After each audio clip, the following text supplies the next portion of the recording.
Olá, alunos! Olá, alunas! Eu sou a professora Patrícia Gomes e vou acompanhar vocês na disciplina Educação e Realidade. O primeiro conceito que vamos trabalhar é o conceito cultura, tendo como referência o livro do professor Roque de Barros Laraia, Cultura, um conceito antropológico. A natureza dos homens é a mesma, são os seus hábitos que os mantêm separados. Confúcio. Ao citar Confúcio, o autor quer ilustrar um problema que sempre intrigou os antropólogos: como explicar a diversidade cultural? Em outras palavras, se pertencemos a uma mesma raça, a raça humana, qual é a razão para a diversidade cultural? Em geral, ao se depararem com a diversidade cultural, a postura dos pensadores e analistas da cultura variavam entre um olhar etnocêntrico e um pioneirismo, relativismo cultural, dois conceitos importantes para a antropologia. Vamos agora estudar o que é etnocentrismo. Etnocentrismo é uma visão de mundo onde o nosso próprio grupo é tomado como centro de tudo e de todos. Os outros são pensados e sentidos através dos nossos valores, nossos modelos, nossas definições do que é a existência. No plano intelectual, pode ser visto como a dificuldade de pensarmos a diferença. No plano afetivo, como sentimentos de estranheza, medo e hostilidade. A figura ao lado exemplifica bem uma atitude etnocêntrica, isto é, a de considerar a sua visão de mundo e seus valores como os únicos válidos. Vamos agora compreender outro conceito importante para a antropologia: relativismo cultural. Montaigne, filósofo francês do século XVI, já demonstrava um pioneirismo relativismo cultural em seus ensaios ao comentar a antropofagia dos tupinambás. A antropofagia é um ritual tradicional entre os tupinambás. A lógica do rito pressupunha uma troca entre o inimigo capturado e a comunidade que o aprisionou. Portanto, não havia simplesmente a prisão, morte e canibalismo. Devorar o inimigo fazia parte do ciclo de vida dessas comunidades. Esse rito era uma tradição que passava de geração a geração. Havia outros tipos de antropofagia, além da incorporação do inimigo e a lógica da vingança. Outras etnias comiam os filhos mortos, como parte do luto e lamento pela perda. Vejamos agora como Montaigne o analisou. Não me parece excessivo julgar bárbaros tais atos de crueldade, mas que o fato de condenar tais defeitos não nos leve à cegueira acerca dos nossos. Estimo que é mais bárbaro comer um homem vivo do que o comer depois de morto. E é pior esquartejar um homem entre suplícios e tormentos e o queimar aos poucos, ou entregá-lo a cães e porcos, a pretexto de devoção e fé, como não somente o lemos, mas vimos ocorrer entre os nossos vizinhos. Montaigne relativiza a suposta barbárie dos tupinambás, tidos como um povo primitivo, ao encontrar exemplos de crueldade entre os europeus, supostamente civilizados, uma sociedade avançada, como, por exemplo, nas torturas dos tribunais de Inquisição. Vejamos a seguir mais características sobre o relativismo cultural. O relativismo cultural é o resultado do reconhecimento da incapacidade de mensurar uma cultura de um grupo.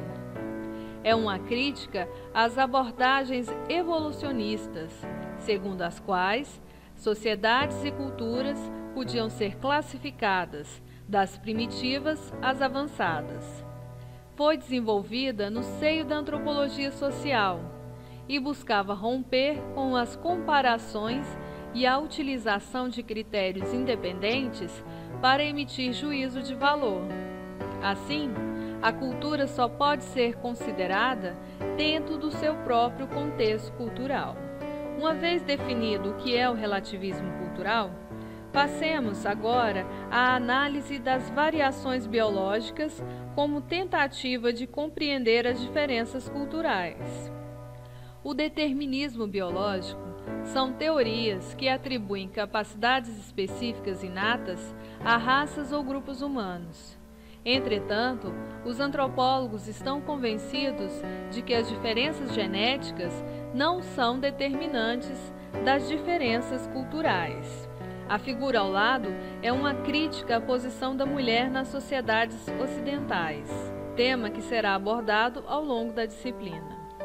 Muita gente ainda acredita que os nórdicos são mais inteligentes do que os negros, que os alemães têm mais habilidade para mecânica, que os judeus são avarentos e negociantes, que os norte-americanos são empreendedores e interesseiros, que os portugueses são muito trabalhadores e pouco inteligentes, que os japoneses são trabalhadores, traiçoeiros e cruéis, que os ciganos são nômades por instinto e, finalmente, que os brasileiros herdaram a preguiça dos negros, a imprevidência dos índios e a luxúria dos portugueses. Segundo Kelsen, não existe correlação significativa entre a distribuição dos caracteres genéticos e a distribuição dos comportamentos culturais. Qualquer criança humana normal pode ser educada em qualquer cultura, se for colocada, desde o início, em situação conveniente de aprendizado. Vejamos como Laraia encara o determinismo biológico. Se transportarmos para o Brasil, logo após o seu nascimento, uma criança sueca e a colocarmos sob os cuidados de uma família sertaneja, ela crescerá como tal e não se diferenciará mentalmente em nada de seus irmãos de criação.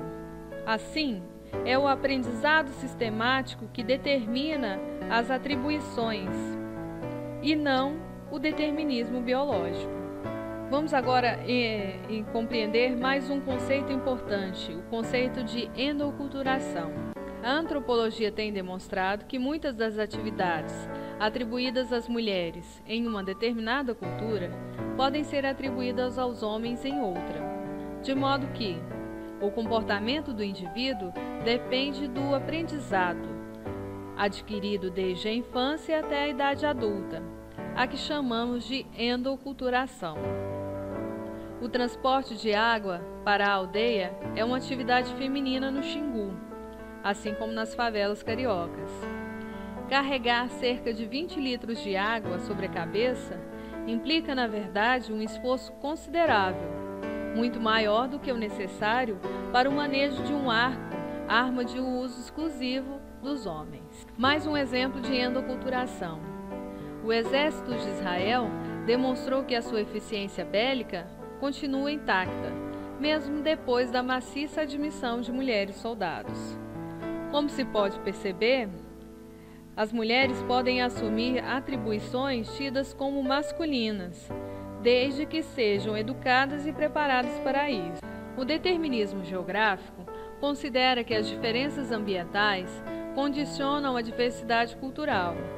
Essas teorias surgiram em fins do século XIX e no início do século XX ganharam notoriedade.